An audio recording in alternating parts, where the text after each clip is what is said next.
Sir নমস্কার, আমি শিবম বলছিলাম দ্য ইন্ডিপেন্ডেন্ট বেঙ্গল থেকে।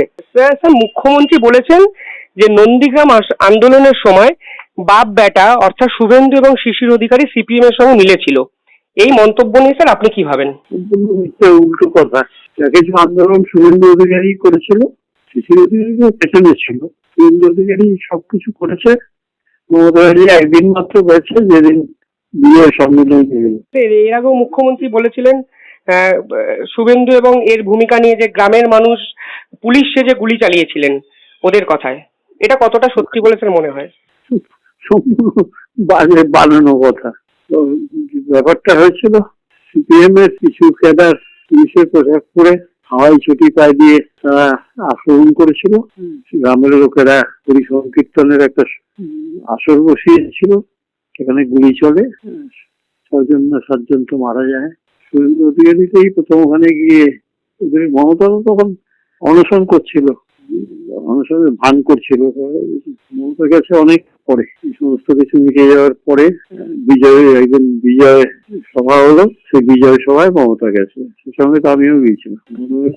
কোনো রোলই নেই এই ব্যাপারে, সম্পূর্ণ বাজে কথা। উনি তো নন্দীগ্রামে গেছেন, নন্দীগ্রাম সম্পূর্ণ মুক্ত হওয়ার পরে, নন্দীগ্রাম সম্পূর্ণ মুক্ত হওয়ার পরে বিজয় দিবসে নন্দীগ্রামের এই বাস স্ট্যান্ডের ওখানে একটা মিটিং হয়েছিল। এই মিটিং এ উনি গিয়েছিলেন, আমরা তো সঙ্গে গিয়েছিলাম, আমিও তো সঙ্গে ছিলাম। তার আগে কোনদিন উনি নন্দীগ্রাম যাননি। একদিন যাবার চেষ্টা করেছিলেন, তমলুকে পুলিশ তাকে আটকে দিয়েছিল, আর সেই কোনদিন যাননি। দাবি করছেন সম্পূর্ণ মিথ্যা দাবি সমস্ত। ব্যাপারটাই আমি আর সুব্রত রায় আমরা প্রথম গিয়ে ঠিকঠাক করে দিয়ে এসেছিলাম, কিভাবে জিনিসটা আন্দোলনটা মোকাবেলা করা যাবে, কমিটি করে দিয়ে এসেছিলাম সেই সময়। তারপরে আমিও যাইনি, সুব্রত রায় যায়নি। যা কিছু আন্দোলন হয়েছে, সব আন্দোলন যেটা হয়েছে শুভেন্দু অধিকারী ঠেকিয়েছে। শুভেন্দু অধিকারী সে আন্দোলনের সঙ্গে ছিল, আর কিছু নকশালও ছিল। প্রত্যেক দিন শুভেন্দু সেখানে গেছে এবং প্রত্যেক দিন সেখানে অর্গানাইজ করেছে। কোন দিন রাত্রে থেকে হচ্ছে। এই সময় ওখানে মমতা ব্যানার্জি কেউ দেখা যায়নি, ধারে কাছে কোথাও ছিল না। বিজয় দিবস হয়েছিল, একটা মিটিং হয়েছিল, সব মিটে যাওয়ার পরে বাস স্ট্যান্ডে।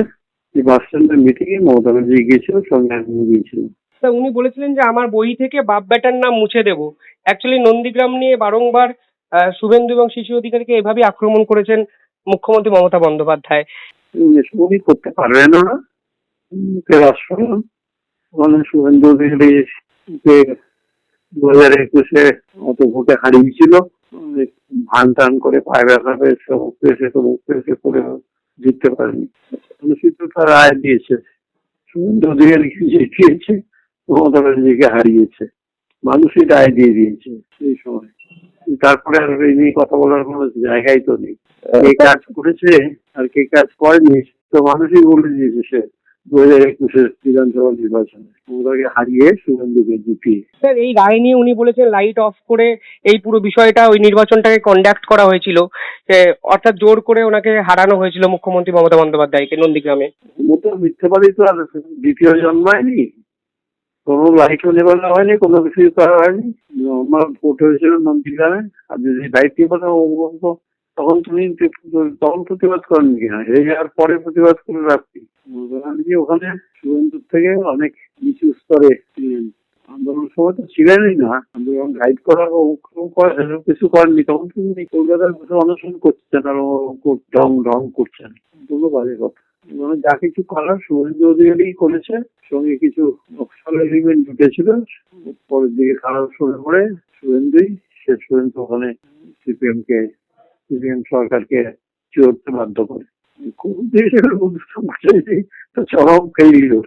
সিঙ্গুরি বলুন আর নন্দীগ্রামী বলুন, দু জায়গাতেই উনি চরম ফেলিওর। শক্ত হাতে জিনিসটা ধরতে পারেননি, আর খামোখা উল্টো পাল্টা কথা বলে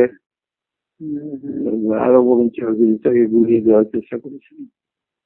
উনি পারতেন আটকাতে লক্ষণ সেনকে, যে ওখানে ঝগড়া করতে যেও না, ওখানে এসিজেন্ট হবে না, স্পেশাল ইকোনমিক জোনের জায়গা দখলদারি একটু গোলমাল, স্পেশাল ইকোনমিক জোন ওখানে হবে না, মানুষ চায় না। সেটা উনি বোঝাতে পারতেন। উনি বললেন, উনি একটু উস্কে দিলেন। স্যার আপনার কেন মনে হয় যে বুদ্ধদেব ভট্টাচার্য শিথিলতার জন্যই কি এই পুরো বিষয়টা হয়েছিল, বা কেন আপনার মনে হচ্ছে বুদ্ধবাবু ব্যর্থ হয়েছিলেন নন্দীগ্রামে থেকে? ভট্টাচার্য কোনো অ্যাডমিনিস্ট্রেটরই নন, যে ব্যাপারটা ও কিছু বুঝতেই পারতেন না। উনি অন্য কিছু নিয়ে শিল্প জগতের লোক, ওইসব গান বাজনা ও লেখাপড়া ওইসব নিয়েই থাক। এই জিনিস কি করে হ্যান্ডেল করতে হয় উনি কিছুই জানতেন না। এই জন্যই পুলিশ দিশেহারা হয়ে গোয়ালটা গুলি চালালো, জিনিসটাকে অ্যাগ্রাভেট করলো।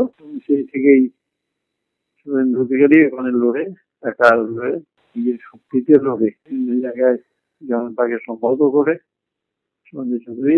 শুভেন্দু অধিকারী ব্যাপারটা লড়েছিল।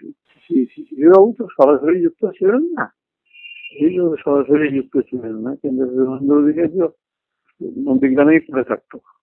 কমিশন হয়েছে, হাইকোর্টের রায় হয়েছে, অমুক হয়েছে, তমুক হয়েছে, তমুক হয়েছে, এখানে ঠিক মতো শেষ পর্যন্ত হয় না।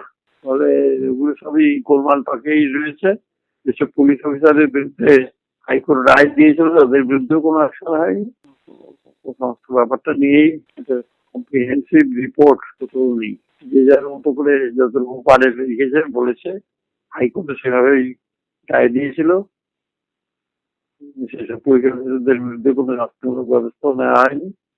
এখন যেহেতু শুভেন্দু ওখানে চলে গেছে তৃণমূল ছেড়ে দিয়ে, এবং তৃণমূল এখানে শুভেন্দুর সঙ্গে একা লড়া করতে লড়াই করতে পারছে না সুবিধা মতো, খালি এসে উল্টো পাল্টা কথা বলা যাচ্ছে।